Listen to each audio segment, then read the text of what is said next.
What is a GMO? A genetically modified organism. Today, I will tell you why that is a misnomer and why that is a problem for our world. This is corn. It was first domesticated around 6,000 years ago by the first plant breeders, Mesoamerican farmers in what is today Oaxaca, Mexico. They took teosinte, which was a small wild grass which has about 12 seeds that are rock hard and the color of charcoal. By crossing different wild varieties, plant breeders for the last 6,000 years have been able to make the corn we all eat today.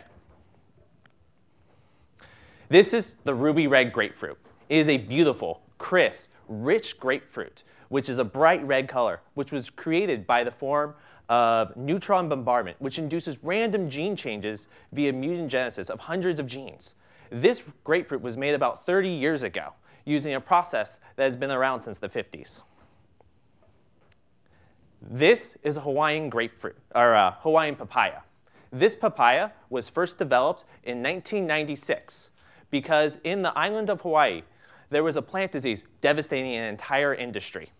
The papaya mosaic virus was moving from island to island, wiping out farms and thousands of farmers' jobs.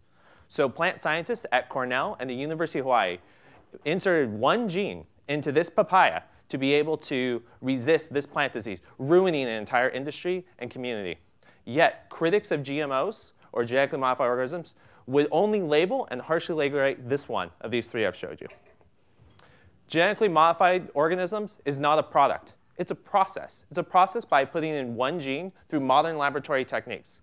Because it's a process, the World Health Organization, USDA, and European Food Safety Authority all agreed that the process of genetic modification is no more riskier than these other forms of breeding that I showed you here today.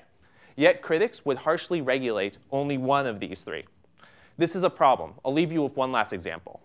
Did you know in Southeast Asia, millions of children have vitamin A deficiency, threatening them with blindness and possibly death? It's because of their diet. They eat rice. Rice is great for calories, but it's nutrient poor. So scientists over a decade ago inserted one gene to allow the precursor of vitamin A to be put into rice to create golden rice. This would helpfully eliminate vitamin A deficiency. However, because of critics of this, they have not been able to release it to the public for over 10 years since it's been created. We have serious problems in our world. We will have 9 billion people on this planet by 2050. We need to double our food production by then. Let us not limit all the tools in a farmer's toolbox over one new technique. Thank you.